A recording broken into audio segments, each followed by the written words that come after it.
to another exciting Beyond All Reason replay here. Battle started. This was a game I played after my last 8-man front. I decided to play front line. It's not a position I normally play, but it is definitely something that I'm trying to improve my gameplay and, learn how to play other positions. So, anyways, check in with our team. So we got Magic Tech. He was with us in the last match. We got Kingstone in front of him in Canyon. We've got Urbanator as our air player, Thorkel as our eco, Ballin behind me in the corner, and then I've got the front line in front of Canyon. Democles and Grey Death have the middle. Again, this was a pretty noob-heavy lobby. Magic Tech, Democles, and Thorkel, they're all brand new players who just started playing. That's not a bad thing, that's a great thing. We want to have more players jumping into Beyond All Reason. It's a fantastic game to play. But we're going to take a quick peek at our team here and kind of see how we're doing and how they are preparing for this battle. So we'll start with Magic Tech here, the overhead view. He decided to go 3 mexes, 3 windmills, and then into a vehicle lab. In the corner spot here in Canyon, your mexes are the farthest apart of any of the backline spots. Maybe the other corner is the only one that could compare, but certainly this back canyon spot, you have the longest walk to all your mexes. So going vehicles, you can do it. It's not like it's a bad thing, but a lot of people do go bots in this spot just because of the lack of resources and how long it takes to get your metal up and going. And also we have, unfortunately, the backwards lab. So for anyone new to the game, doesn't know some of the controls, you can spin that lab around. You could spin any building around, but typically you're going to spin a lab around with the bracket keys over by your backspace button. Those will spin the lab in a proper direction, because you want your troops to be coming out this way, right? So that they can get into the fight faster. When it's behind like this, especially right in front of this mechs, the troops are going to come out, and then they're going to have to decide, are we going to go this way, all the way around, or are we going to go this way, and we're going to be really slow coming around that corner, especially with vehicles. Their straight line speed is where it's at. And we'll see.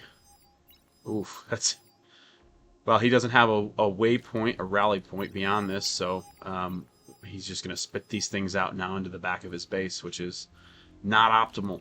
So, looks like Kingstone's doing the right things. He's got some solars to keep his energy production up. Maybe a few too many solars here. And he's focusing a lot on build power early on, which is not a great idea. You could build maybe 1 construction turret to jumpstart your base as your comm walks up, which he did do in a reasonable amount of time here, so that was great. But yeah, it's not completely advisable to make that many solars this early in the game, unless the wind is really just that bad.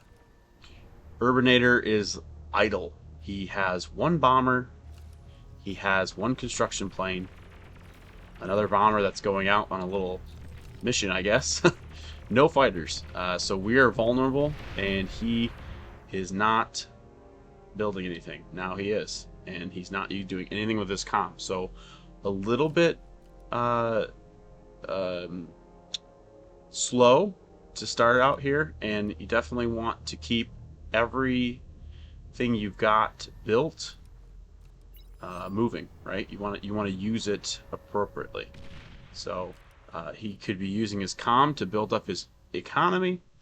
If his economy was good enough, then he could be using his comm to boost his lab and get some more production out of it. Thorkel is a new player, and he's going for eco. He's doing a great job. A little slow getting this mechs out here, but other than that, he's doing a great job. He's got that lab started. His metal is not fantastic. It does not have any res bots out on the map. That would have been a huge boost to his metal. And he should have reclaimed this lab before he started his T2 lab, because once you start stalling out on metal, your energy could have been poured into this lab, and now it's not going to be going into it. It's not going to be going into anything. And as the wind dies down, it's very likely that we're going to run out of energy as well. As you can see, that's starting to dip down. So suck up that lab first. That way, you're using both resources equally, and you're not going to stall out and waste some time. It happens. It's not the end of the world if you do stall out, but it's better to go ahead and try to get that lab sucked up before we start that T2 lab. Okay, Ballin, he is building a very interesting base here. He's got a bunch of his constructor bots kind of scattered across. He's got this one that's going to get stuck if he doesn't move it before, possibly here. He may be able to get out this way, but very dangerous. If this explodes here, this whole windmill farm is going to explode. Possibly take out these ones with the blast damage this way, and then the blast damage coming from the windmills on this side. So he could lose his entire E economy very quickly here. He also has decided not to take all his mexes. He has one here, here, and here, and he hasn't claimed them, and it's 6 minutes into the game. So let's check in on his metal. He's only bringing in 13 per second, and that is going to severely hamper his ability to scale up quickly. And he's just cranking out construction bots. He has very few troops out on the field right now. But at least he got his comm up to the line, and he does have this line somewhat covered now. I'm being silly, and I brought my comm up to do some heavy damage in their canyon.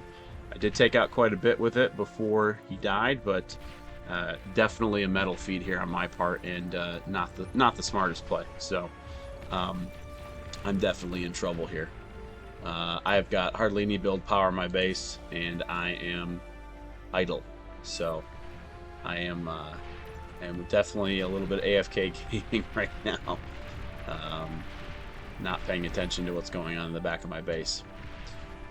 And then we take a look at Democles. He is pouring resources into these solars. Not a great idea. We should never have this many solars. This is so much metal. It's 155 metal. We take a look at how much our troops cost here.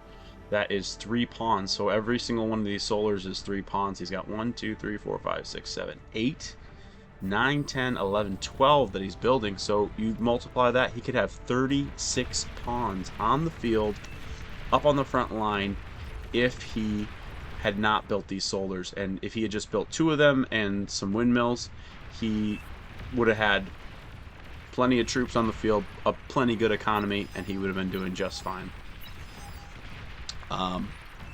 We can see their top player, Distrat, is blasting through Grey Death right now. Grey Death is going with pretty much all rocket bots, and he's building some static defenses in the middle. This comm needs to be on the front. He didn't talk about Democles. His comm needs to be on the front. This would have been a pretty easy D-gun if he had his rocket bots up here, and they had to go around, and his comm could have pivoted either way to get a good D-gun in this area here, which is kind of it's a big choke point, but it's still a choke point nonetheless between these 2 mounds. Kingstone and Magic Tech have walled off the canyon here, and they've decided they're going to make their point of attack over here on the right side of canyon. Meanwhile, Sam Soon and Chris Sniffem are taking pot shots over the mountain here. You can see that artillery. As long as you got some radar and some vision, or you've spotted some units on the other side there, you can pop your artillery over and hit troops and structures on the other side of these mountains. But again, you've got to have that vision. You can't. You could set it to attack, but typically you need to have that vision in order to have an accurate shot there. So, Alright, let's check in on the rest of the enemy team here. So Disrat, he is pretty well got his front taken care of. He built up some pork. He's got a nice chunk of units sitting there. He is heading over to help Canyon. They were struggling. Ballin does get the comm snipe here and is going in to grab that medal. Disrat is coming in to try to stop him. So great team on the other side here. They are definitely helping each other out. They have their comms up the front. Lanceneck didn't really set a very good front here, but he is moving his comm up now, and he's doing the right thing. So it's him and Red John back in the canyon again. That must be their favorite spot to play. And they're doing a little bit better than last time as well. So Disrat comes in. We didn't get much of that comm at all, 77%. But now his comm is in trouble as well. And with 2 comms there, if we get 2 that blow, that could be pretty big. But we do not get that. We pull the troops back, get sideswiped a little bit by some blitzes here, and we just do not make it there. So now they're able to bring some troops up, and they're going to get this comm, which is going to give them a huge advantage. Okay, we've got our T2 working here. Wind is not great. We're all kind of stalling out right now. But the biggest difference between the two sides right now, I'm sure you can tell, and I say it all the time, but it's troops. Look at all these troops that Samsoon has. He remembers last game. He knows what's up. Look at Chris Sniffem. Tons of troops up here on the front. Lanceneck, not so much. He decided to go with a lot of pork. But he's also going up against Damocles, who is bunching up these pawns, and they're going to die pretty easily, all bunched up like that. They can take a lot of hits quickly when you're in a big ball. You want to spread those troops out. Look at what Magic is doing. He's got his spread out in a nice line. That's going to maximize the damage because you can surround the enemy units and structures and do a lot more damage that way. So it is really important to spread your troops out. You can see here, Samsoon, he is definitely bunching these troops up, and he is getting obliterated by these rocket bots right now. I mean, the amount of maces he is losing to the amount of rocket bots that are dying is staggering. There was probably less than 10 rocket bots there, and he probably lost 11 or 12 of those maces. And the maces are definitely tankier than those rocket bots. They are not as strong as a rocket bot for sure.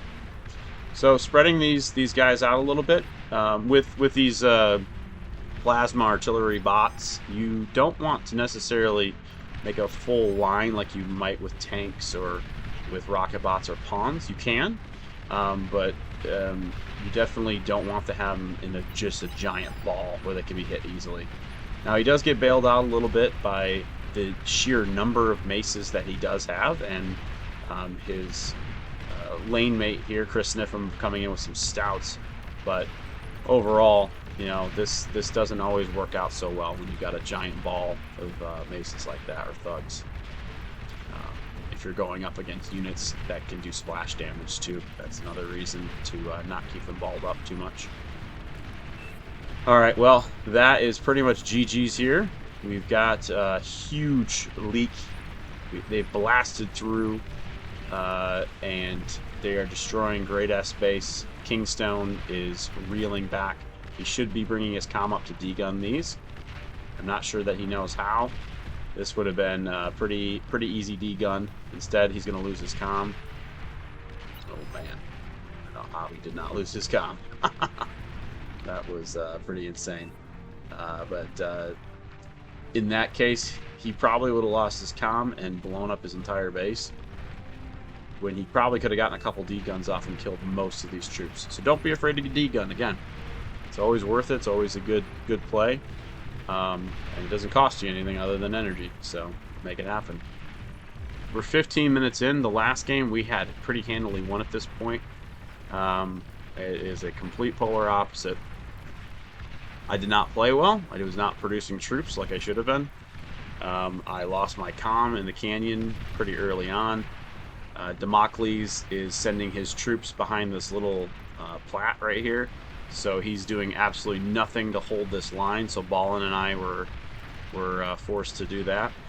Great F didn't play a bad game, but he got mobbed up. He had 3 players attack him all at once. And Kingstone and Magic just did not have enough troops to stop it. So, not anything particularly egregious that was done here in Canyon, but certainly we did not get the kind of troop arrangement and placement that we needed to deter them from making that push. As soon as they started pushing, we just started falling back. And when you fall back like that, back to these positions, right? What are you doing? You're creating this enormous space for them to come in now and attack from so many different ways. And it's impossible to cover this whole area, right? You got a much bigger place to cover. We only had to cover this. And we decided that we wanted to cover almost 4 times that space. They're into eco now, and it is not looking good. Thorkel is getting hit hard, and our air player is bombing the troops in his base, causing even more damage to his base. As an air player, if you got bombers and enemy troops are getting into your base or one of your teammates' bases, please just put them on hold fire and land, and do not move because you're just gonna bomb your own troops, your teammates' troops, your teammates' bases, and you don't want to do that. I'm not sure why we let this game play on much longer than we did. I think we got to almost the 25-minute mark here, so let me speed this up a little bit. We're going to go 4 times speed. Show you what happens. So Damocles is finally making troops, right?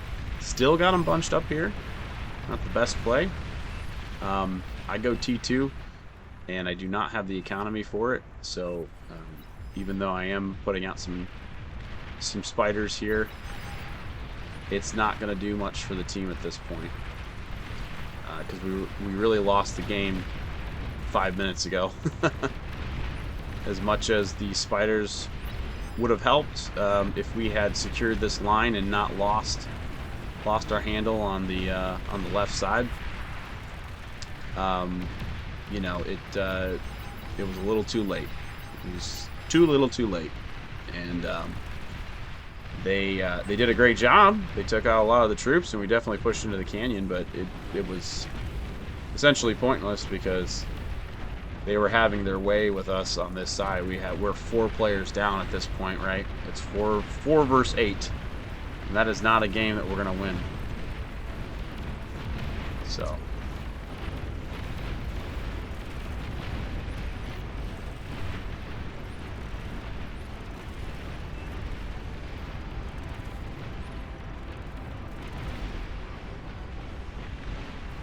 See the spiders doing some action there. We do get that called out. Good team captain there, calling that out. My goal was to get myself worked back all the way to Yellow's base and try to take him out, but in come the shurikens. Now the spiders can shoot at the shurikens. They do have those missiles, but they are not as effective as many troops are. So I am completely stunned. I've just lost my entire spider force here. We lose Ballin.